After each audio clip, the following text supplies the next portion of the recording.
Welcome back. This is Good Morning Namibia live on your home channel, NBC1. Now, this week, TUCNA hosted a critical gathering of African trade union leaders ahead of the highly anticipated 113th International Labour Conference set to take place in Geneva this June. Now, at the forefront of these discussions is the urgent need to establish a united African voice on pressing labor issues affecting millions of workers across the continent.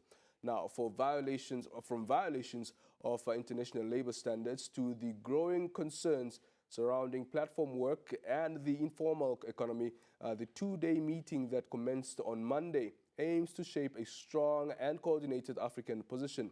Joining us now in studio to unpack this and the significance of this meeting and what it is and what it means for Namibia and beyond is the president of the Trade Union Congress of Namibia, Mahongora Kavihuha, as well Mr. Akator Joel Odigi, the Secretary General of Africa Regional Organization of the International Trade Union Confederation of Africa. Gentlemen, a very good morning to you. Thank you so much for joining us. Good morning, and thank you. Absolutely. I hope I did justice to your name, Mr. Odigi. It's good. It's good. Thank you so much. Thanks. Mr. Mahongora, it's a pleasure to have you once again on our platforms. Perhaps just help us, by explaining the purpose of the two-day meeting taking place here in Windhoek, of course, ahead of the 113th International Labour Conference in Geneva. Yeah, thank you very much for inviting us to share the very critical developments around trade unions and workers in Africa. The meeting is starting today and tomorrow. Of course, we want to harness the common position of African workers so that when we go to the International Labour Conference in June, we go as a united front, well-informed, we can articulate better our position as a continent that fit the world. And I'm sure that as a continent that's very young, facing various challenges of unemployment and many more, we thought that it's very important that we should always gather before this conference for us to develop a common position and also strategies on how to navigate through that fully packed agenda of the International Labour Conference. Absolutely. Mr. Joel, talk to us about your experience at this conference, also the significance from your perspective, what it really is, the importance of hosting this conference, not only in the world, but rather in Africa. Thank you. First is to say, when the ILO was founded in 1919, right, and the basis really for it was to try to bring justice to the world of work. Right. And the question of justice is how it affects working men and women. And that if we are able to harmonize working conditions in an environment and in a well-coordinated way, then we are likely to push for industrial harmony that can contribute to productivity, and everybody should be happy. Yeah. For the International Labour Conference, what makes it interesting is that it's a time where the tripartite constituents, so governments, employers, workers, and their trade union representatives come together in this tripod arrangement to try to fashion a way forward with issues around the world of work. No. What is interesting for me is first the point I made about tripartism, that we do it collectively. It's the most unique setting within the United Nations system, where you have these three stakeholders coming together to fashion decisions on how to govern industrial relations in an harmonious way. It's also important because it's an opportunity to try to take stock of the application and enforcement of various instruments of the ILO, critical to governing industrial relation spaces that these tripartite constituents have agreed to. In some quarters, some people refer to the International Labour Congress as an international workers' tribunal, where you have to take cases of infraction for discussion. But it's important to make the point that it's not an adversarial atmosphere. That the idea is not to name and shame anybody, but the idea is to say what didn't work, who dropped the ball? How do we correct it in an inclusive process?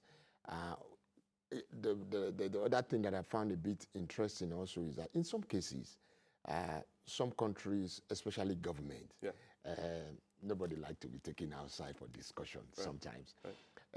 Some sees it as a negative image kind of a thing. For us, not necessarily, because when we do so, we don't do so to name and shame our government or to lampoon them in public, but to say, whilst we were together in Namibia, in Eswatini, in Nigeria, in Ghana, in South Africa, of course, in Sudan, even when you have places where conflicts are raging, issues of workers and word of work are still going on. If I digress a bit, one of the discussions we'll be having during the conference is about the state of workers in occupied Arab territories. And those are territories that are underworld. So in all of these, we have this discussion to say, how do we, whilst we're at home, how did we fare? If we didn't fare better, then let's use the ILO system that we are all member to. 189 member states and territories are as members of this organization to say, how do we work together to fashion out what works for us? And the thing about the ILO is that the ILO has the institutional and capacity, expertise to help member states to conform, to apply what they have agreed as tripartite constituent to implement. And then that is why we say, for the conference, it's an opportunity for us to reflect and to say where we have not done well, how can we improve? Absolutely. Now, Mr. Mahongora, one of the key priorities mentioned in addressing, violations of international labor standards. What are some of the most pressing violations from your perspective, especially reflecting to Namibia, of course, affecting workers across the continent, starting with, of course, our home country, Namibia? Yeah, thank you very much for that. I think the pressing issues and with very fundamental international labor standards are Convention 87 and 98, which talk about the freedom of association and the right to collective bargaining. And we know that from the last statistics in Namibia, for argument's sake, because of the threshold that was placed by the Labour Act on when should the workers enjoy their collective rights in terms of collective bargaining, only few percentage that enjoy that. So that is already a stumbling block on us. The other component is the issues of social dialogue. We have ratified Convention 144, but you see that the governments across the continent are very reluctant to invite the workers on the table and also to invite the employers. As GS have alluded to, that the ILO arrangement is very unique, where you have a completely three constituencies that have diverse interests, but eventually they debate through and they navigate through all those differences until they come to one common position, which always been translated in both the international labor standards, whether it's a convention or recommendation, also protocols and many more. So I think that, and also as we now also implementing the Africa Free Trade Agreement, we also have been on the forefront to ensure that the trade and investment agreements start including the labor provisions and also social responsibility. So migration is a big thing, and movement of workers, movement of people is one of the also topical issues on trade unions agenda in Africa. Absolutely. Now, you've highlighted the need to improve social protection systems. How far is Namibia in ensuring that, comprehensive social protection for all workers, especially those in informal sector? Yeah, of course, that is on the table. We have, there's already a study undergoing under the Bank of Namibia, that looking at a comprehensive for us to understand and define also the informal sectors in Namibia and see what could be introduced. But of course, for us, any worker must have access to social protection. Not only worker, every vulnerable group in the country must have access to social protection one way or another. So to us, we are looking at it, and we have also ensured, because now also in June, towards the end of June, beginning of July, there is another international conference coming, which is FFD4, Finance for Development. And we have also ensured that those final documents talk to issues of social protection, talk to issues of social dialogue, talk to issues of decent work. So these are the agendas that we are pushing as a labor movement collectively in Africa and beyond. Absolutely. So, Joel, the 113th International Labour Conference that's set to take place in Geneva in June, already having looked at this meeting that's currently taking place in Namibia, what have already been, what stood out for you that you hope to, of course, table in Geneva come the 113th International Labour Conference? Thank you. First is that the conference has its agenda all set out for it, and we hope to follow through with the agenda. It's a moment to advance discussion on a standard setting for biological hazard, protection of workers against biological hazard in workplaces. It's an opportunity discussion to look at the decent work for platform workers. It's also the time for us where we will debate through how to formalize the informal economy, an issue that is very pertinent to our continent.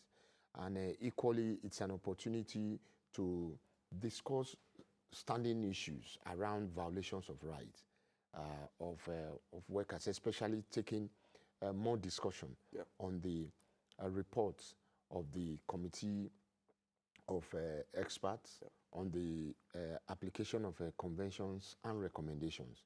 And on that note, whilst we are here, we'll be having the discussion around the experts' report, amongst other things, to be able to come to some kind of agreement where we feel these are issues for further discussion in the Committee on Application of Standard during the conference. One other thing I would like to say is that from all that we have been seeing happening globally, there are opportunities for us as a continent to begin to rethink and reshape our own engagement, even at the international space.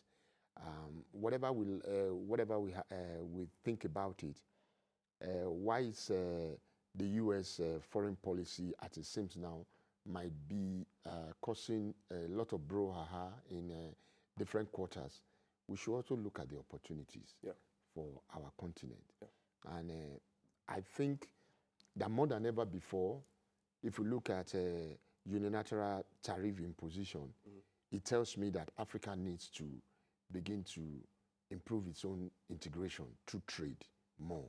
If we have the African Continental Free Trade Area, what are we doing with it? How do you want to grow it? The biggest trading bloc on the globe, the AFTA. But of course, our continent still remains on the margin of the global economy. We are the periphery. And our business as a continent is not that of lamentation. It's how do we organize, how do we mobilize ourselves to be able to do this better? And to do this, we must take the issue of trade facilitation very seriously. Our people need to be trained. Skills is critical to our development moving forward. We need to embrace infrastructure to bring in technologies to help do this.